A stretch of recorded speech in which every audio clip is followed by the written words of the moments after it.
I've been asked a lot recently about barefoot shoes and why I go on and on about barefoot shoes and what is a barefoot shoe and why is it so important to wear shoes that are barefoot or minimalist rather than normal shoes. So there's 4 main points really that I look for in a shoe, and I'll just explain why I look for that and why it's important for your feet and the rest of your body. So number 1 is the footbed of the shoe. So this is my foot. It has quite a high arch, and that arch is there because the muscles in my feet are working to keep it there. It's supposed to be there.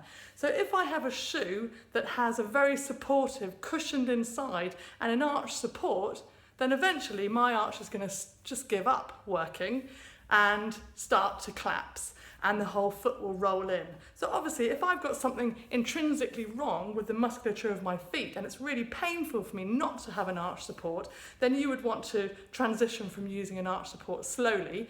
But otherwise, there shouldn't be anything holding up your arch. You weren't born with arch supports. No, you were born with arches.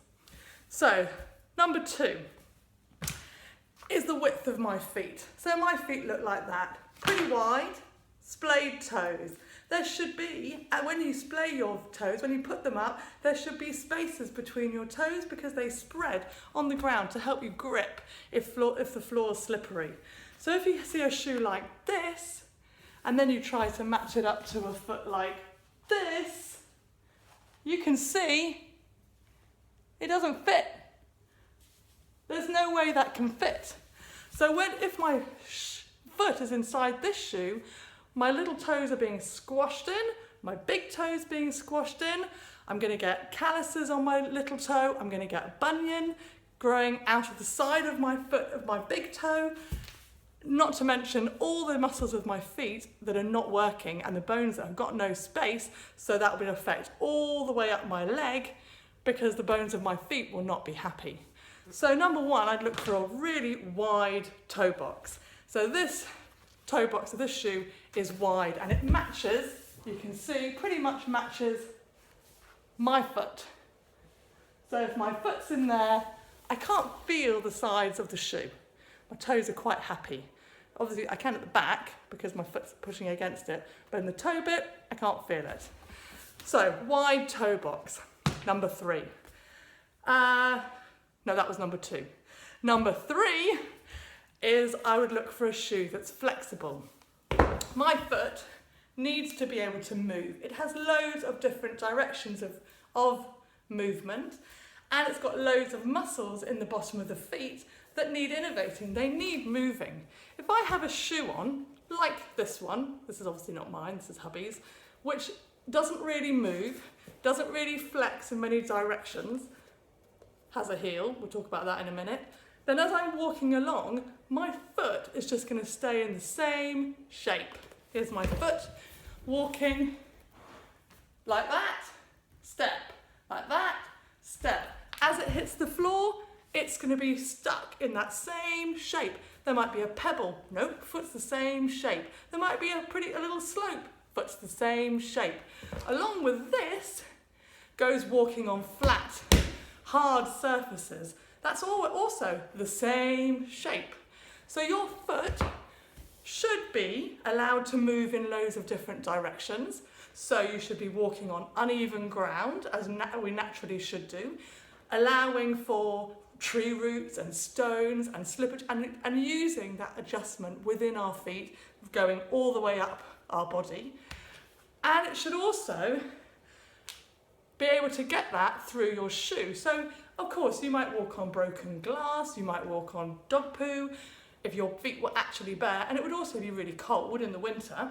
So you can get barefoot shoes that are flexible enough to allow you to feel the ground, that allow you to have the sensation of the pebbles and the roots through your shoe, but you won't get a nail through your foot and you won't have dog poo on your feet. So that's number 3.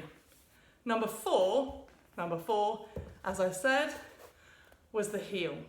And that constitutes a heel. not just high heeled stilettos, that's a heel. In effect, that is a heel. It's weeny, but it's a heel. A barefoot shoe would have, a minimalist shoe would have 0 drop. That means from the heel down to the ball of the foot, there is no down. It's the same. So let me just explain why you would want 0 drop. So here is this half dome is going to be my high heels. So if I prop my heels up on my high heels, and remember this could be weeny, it could be massive, obviously the higher the worse. So here I am in my high heeled shoes, and for me to now stand upright, for me to now stand in line with my feet, not upright, for me to be in line with my feet, I actually need to be at this angle. There we are, then I've got all the right passage from my heels all the way up to my head. This is the shape of my body, which is obviously like this. Put it on my heels, ooh. Now I'm like this. Obviously, I cannot walk like this because I'm actually falling. I'm holding onto the door to not fall. So what do? I bend my knees so that I can bring my bottom over my heels. So now my weight is there. So as I do that, what happens to all my weight? It's in my thighs. Now my thighs are really going to start to ache. They're pulling and they're overstimulated and they're getting overcontracted and they're going to pull at my knees. What else do I have to do? With that, I have to do a bit of a thrust of my ribs because otherwise I would be like this. So I'm now putting all my upper part of my body's weight into my lower back.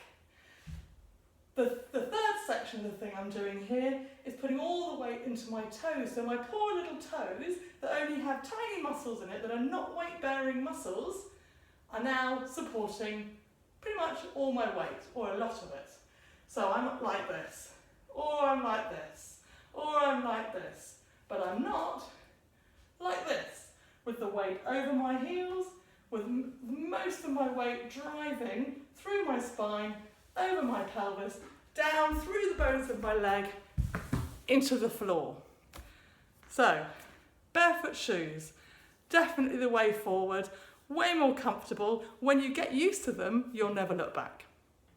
So, coming up in the next couple of days, probably tomorrow, I will give you a list of just some ideas of suppliers of barefoot shoes, and so that you can start having a look for ones to buy for yourself.